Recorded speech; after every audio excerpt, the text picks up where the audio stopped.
Greetings. Way back when, right at the start of my career, I was just 18, I was working for one of the large supermarkets in the UK. They're still a big player, the one with the best butter in the world. If you know, you know. Anyway, they had me working a very, very basic job, and it puts you in contact with lots and lots of the general public, which is great. You get to meet all sorts. Anyway, the one day, this chap comes in, slightly worse for the wear, slightly worse for the drink, maybe, and decides to talk at me and give me some good advice. So it stayed with me because some of it was actually good advice. So here it is. Now, he made many, many points, but two that I'm going to bring to you is, number one,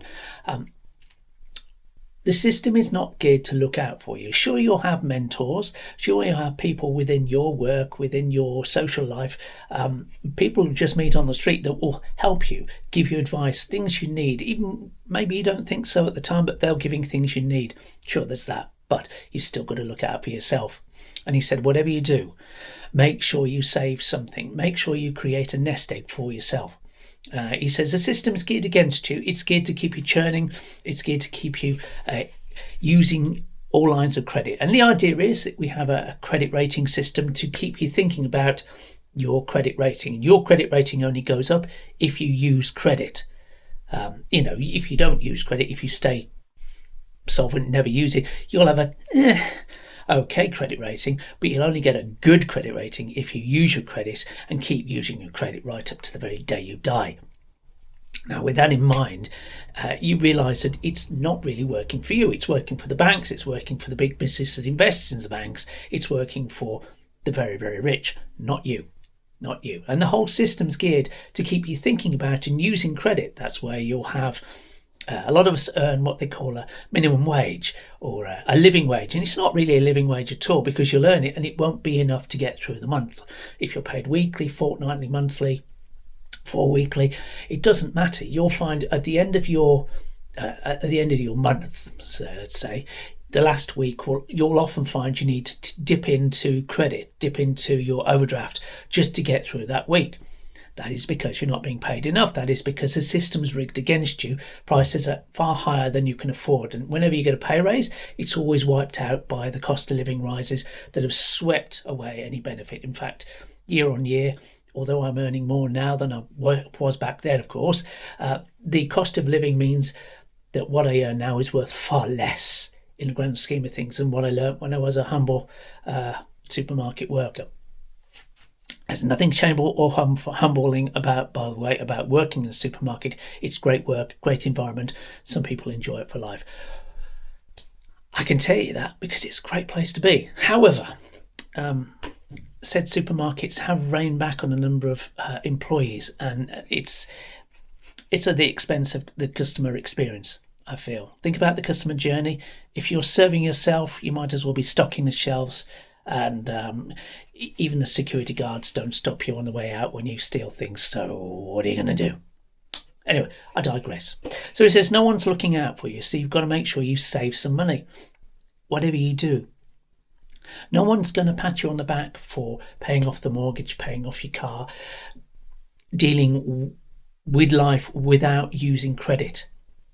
But if you do so, if you manage to stay afloat, manage to put some money aside, you will be better for it. Trust me, he says. And the older I get, the more I realise that is true. That is true. It was a very cynical way of looking at things at the time, I thought, but no, it was actually spot on true. The other thing he said is, he says, thinking again about looking after yourself, he says, think about the future because it's with you sooner than you think. And with this in mind, he says, think about you're able-bodied at the moment, he says. You're able-bodied, everything's easy to you, can bend over without grunting. Things like this, you are fine, okay? But then, everyone 18 years old is just fine at most mobility things. I'm not being ableist here. He says, think about the future, though. You won't always be that able. So as you go through life, if you get yourself a house, and I'd advise, he says, advise getting yourself a house. Don't be a renter if you can afford to be so. He says, but when you get your house, hold on to it. You can pass it on to your kids. If you have kids, you can pass it on. Do whatever you do. Sell it on and have it. When you're gone, have the funds passed on to the charity of your choice. Whatever you do, have yourself a home. It will save you money. And when you do that, just think about the future. When you have upgrades done to your house, make them upgrades that are going to be useful to you if you become less mobile. I said, okay, well, why would I do that? He says, okay, well, think about it this way. He says, and he points at his wife. He says, as obviously when we were younger, we could live anywhere. We lived in a maisonette above a shop, and he said it was absolutely fine. An upstairs flat, to those who were overseas. He says we were absolutely fine. We could go up and down those stairs, no bother. It was easy. As we got older, the wife has lost quite a bit of her mobility, and she now struggles. Her knees were both requiring replacement. Back in those days, knee replacements weren't so common. They were only becoming a common thing at that point. Anyway, point being, she needed the help of walking sticks, a frame, and a wheelchair a lot of the time because of the pain she was in. And because of this, he says they were thinking about having to move into sheltered accommodation. Him not so much, but she needed it. And this is at great cost. Now, he'd had hoped to, having worked hard through his working life, and she did too, had hoped to take some of that money that they'd saved over the years and be able to pass it on to their children, their grandchildren maybe. But no, that was going to be soaked up in the cost of sheltered accommodation. So he says, think about it. If you could put that off, because no one knows how long we've got, put it off a few weeks, few months.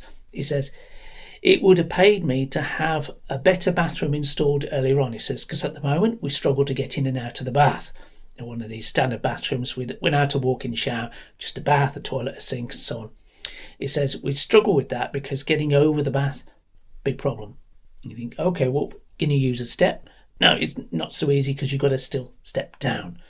He says, in order to stay in the house they bought years and years back and not burn money like it was going out of fashion, they needed to have an expensive upgrade to the bathroom. Had they had it done earlier, it would have been less of a pain, let's put it like that.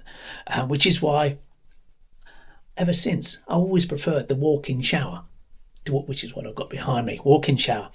Yes, it's got a slight raise to step up into it, but it's a whole lot easier than stepping over into a bath. That way, if I or my wife ever do become that infirm, or anyone that lives with us, it's not going to be a problem. Just walk straight in, have a shower, comfort. So look after yourself, whatever you do. Take care. Bye for now.